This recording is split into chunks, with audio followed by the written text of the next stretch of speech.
Il s'agit de paroles d'une extrême terreur. Si seulement il était dit « la colère de Dieu », ces mots indiqueraient déjà une horreur infinie. Mais il est dit « l'ardente colère du Dieu Tout-Puissant », la fureur de l'Éternel. Comme cela doit être terrible. Qui peut exprimer ou concevoir tout le sens de ces expressions? C'est également l'ardente colère du Dieu Tout-Puissant, comme si sa force toute-puissante allait se manifester dans les faits de l'ardeur de cette colère. Son omnipotence est, pour ainsi dire, enragée. Qu'en sera la conséquence? Qu'adviendra-t-il des minuscules vermisseaux qui vont l'endurer? Quelle est la main dont la force suffit?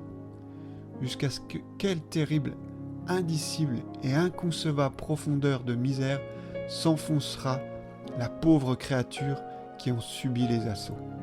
Réfléchissez à cela, vous qui demeurez inconvertis. Le fait que Dieu exécutera l'ardeur de sa colère laisse entendre qu'il en infligera le châtiment sans aucune pitié. Votre extrémité est terrible, car les tourments qui vous attendent n'ont aucune commune mesure avec votre force. Mais lorsqu'une tristesse infinie crasera et engloutira pour ainsi dire votre pauvre âme, Dieu n'aura aucune compassion à votre égard. Il ne retardera pas l'exécution de sa colère, ni ne retiendra le poids de sa main. Vous ne bénéficierez d'aucune modération, ni de la moindre miséricorde. Dieu ne calmera pas la fureur de sa tempête.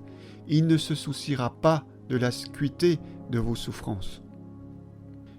Il veillera seulement à ce que vous ne souffriez pas au-delà des exigences de la justice, et ne vous épargnera rien en raison de votre incapacité à le supporter. Moi aussi, dit-il, j'agirai avec fureur, mon œil sera sans pitié, et je n'aurai point de miséricorde. Quand ils crieront à haute voix à mes oreilles, je ne les écouterai pas. Ézéchiel 8, 18. Aujourd'hui, Dieu est encore prêt à avoir pitié de vous, car c'est encore un jour de grâce.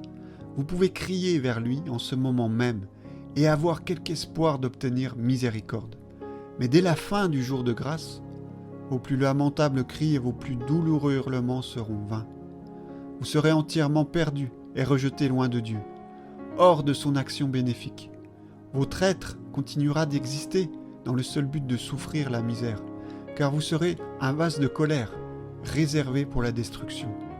Votre seul service consistera à être empli à ras-bord de sa colère. Loin de prendre en pitié vos cris vers lui, Dieu se rira de votre malheur. Il se moquera quand la terreur vous saisira selon les paroles de l'Écriture. Proverbe 1, 25. Comme les paroles du grand Dieu que nous rapporte Ésaïe sont terribles. Je les ai foulés dans ma colère, je les ai écrasés avec ma fureur, leur sang a rejailli sur mes vêtements, et j'ai soufflé tous mes habits. 63, 3. Il est impossible de concevoir une pire manifestation de mépris, de haine et d'une ardente indignation. Tellement loin de prendre en pitié vos supplications ou de vous manifester le moindre regard de faveur, Dieu se contentera de vous fouler aux pieds.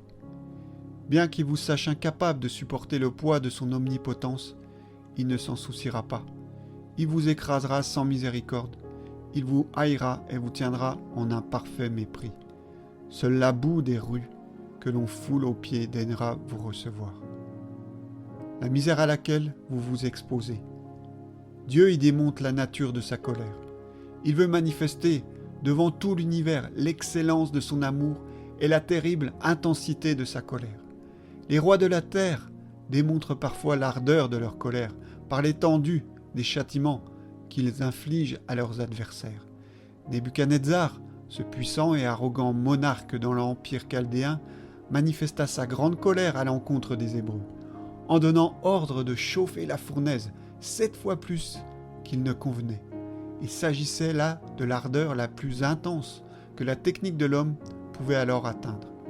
Le grand Dieu a aussi décidé de déployer sa colère et d'exalter sa terrible majesté et sa toute-puissance par les extrêmes souffrances de ses ennemis. Et que dire si Dieu, voulant montrer sa colère et faire connaître sa puissance, a supporté avec une grande patience des vases de colère prêts pour la perdition. Romains 9, 22. Son dessein déterminé consiste à manifester la terreur de sa colère débridée et la nature de son ardente fureur. Il accomplira donc ce qu'il a promis. Il se prépare quelque chose d'horrible à contempler, et qui s'accomplira certainement. Le grand Dieu en colère exécutera sa terrible vengeance sur le pécheur impénitent. Le misérable subira effectivement la puissance et le poids infini de son indignation. Alors l'univers entier contemplera la terrible majesté et la toute-puissance qui se déploieront dans un tel jugement. Les peuples seront des fournaises de chaux, des épines coupées qui brûlent dans le feu. Vous qui êtes loin, écoutez ce que j'ai fait. Et vous qui êtes près, sachez quelle est ma puissance. Les pécheurs sont effrayés dans Sion. Un tremblement saisit les impies. Ésaïe 33, versets 12 et 14.